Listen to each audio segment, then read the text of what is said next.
আমার কোনো শোক নেই, আমার কোনো বিষাদ নেই। হে গুরুবৃদ্ধগণ, আপনাদের নীরবতায় আমার কোনো ক্ষোভ নেই। পিতামহ কৃষ্ণ, ক্ষমা করবেন, আপনাকে প্রণতি জানাবার স্থিরতা আজ নেই। আর কর্ণ, তোমার জন্য ঘৃণাও বড় বেশি মনে হয়।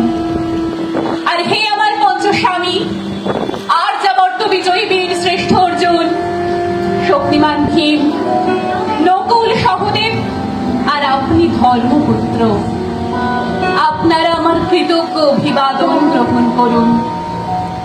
আমি সর্বজ্ঞা নই, যজ্ঞ ভূমের অগ্নি থেকে আমার জন্ম, ধর্মাধর্মের ক্ষুরোধার পথ আমার অজানিত। আর্যপুত্র, আপনার বিচার তাই আমার ধৃষ্টতা। আপনার কোনো বিচলন নেই, আপনার ধর্ম আপনাকে রক্ষা করেছে বিকার থেকে। কৃতজ্ঞতা জানান সেই ধর্মকে। ভীমসেন, তোমাকে আমি ভালোবাসা দিইনি কখনো, তাই তা ফিরেও চাইনি। শুধু তোমাকে আমার জিজ্ঞাসা ছিল ফাল্গুনী, ঊর্ধ্বচারী বংশের ছায়ালীন চোখের থেকেও দুর্লক্ষ কি দুর্যোধনের বুক বড় শক্ত করে প্রেম নয়, শুধু পৌরুষের আস্ফালনে ছিল পাঞ্চালী বিজয়ের পটভূমি। কিন্তু মিথ্যা প্রশ্ন, আমি জানি তোমার কোনো উত্তর নেই, যেমন নেই কোনো ভালোবাসা। তোমার শুধু আশা আছে। কৈশোর থেকে তুমি জেনে এসেছো বীর ভোগ্যা পৃথিবী আর রূপমুগ্ধা নারী। জেনে এসেছো একদিন ধার্তরাষ্ট্রের হাত থেকে ছিনিয়ে নিতে হবে কৌরব উত্তরাধিকার। জেনে এসেছো যেখানে যা কিছু সর্বোত্তম সেখানেই পৌঁছতে হবে তোমাকে। শুধু এই কুমারী লক্ষ্যের দিকেই তোমার দৃষ্টি ধনঞ্জয়, তাই অনায়াসে তুমি সরে যাও এক নারী থেকে অন্য রমণীতে। তোমার পূর্বপুরুষেরা একদা যেমন এক তৃণ প্রান্তরকে নিঃশেষ করে চলে যেতেন বনান্তরে,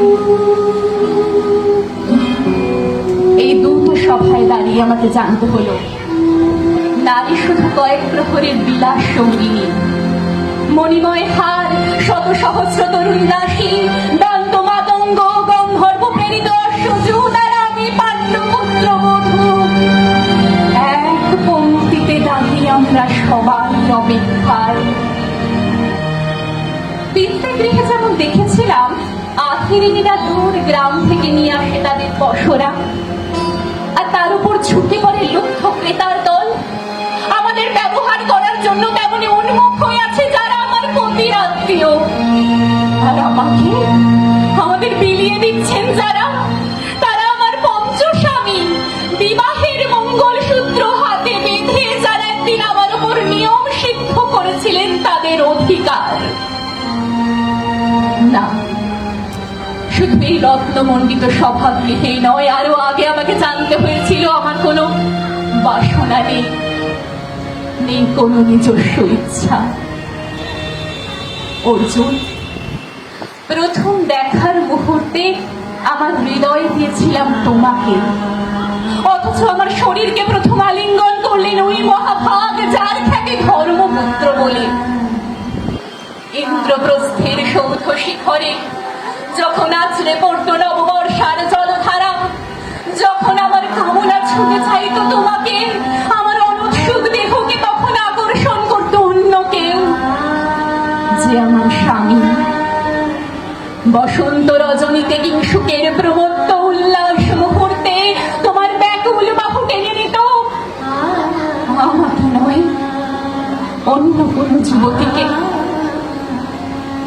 বারে বারে আমাকে সন্তানবতী করেছে পুরুষ, কিন্তু তারা প্রত্যেকেই আমার আকাঙ্ক্ষিত নয়। কোন প্রার্থনা নেই আমার। গুরুবৃদ্ধরা বিলাপ করুন, জ্যেষ্ঠ পাণ্ডব প্রহর গুনুন, কোন পুণ্য লগ্নে ধর্মরাজ্য নেমে আসবে মাটিতে। ভীম, অনুগ্রহ করে স্তব্ধ হও। নকুল সহদেব, বিচ্যুত হইও না অগ্রজের প্রতি অটল বিশ্বাসে। আর অর্জুন, অন্তঃপুরে যাও, সেখানে তোমার জন্য স্নিগ্ধ শরীর সাজিয়ে রেখেছে তোমার কোনো প্রেয়সী। শোক নয়, লজ্জা নয়, এই রাজগৃহে দাঁড়িয়ে আমি জানলাম প্রেম নয়, শ্রদ্ধা নয়, অধিকার নয়, নারী শুধু প্রয়োজনীয়। এখানে কোনো ভেদ নেই, ধর্মপ্রাণ যুধিষ্ঠির, শক্তিমান ভীম, প্রেমিক অর্জুন আর লোলুপ রাষ্ট্রনন্দনের মধ্যে। প্রতিকার চাইছি না, যা শুধু বিলাসের সেই বস্ত্র ছিনিয়ে নেয় যদি কোনো দুঃশাসন নেই। আমি কাঁদছি না, চারপাশে ভাসানের ডিঙায় কুশলের উদ্দাম নাচের ভঙ্গি। আমি দেখছি না, চারপাশে ক্লেবদের অক্ষম বিলাপ। আমি শুনছি না, ধনুর বান নেই। আমি ফিরিয়ে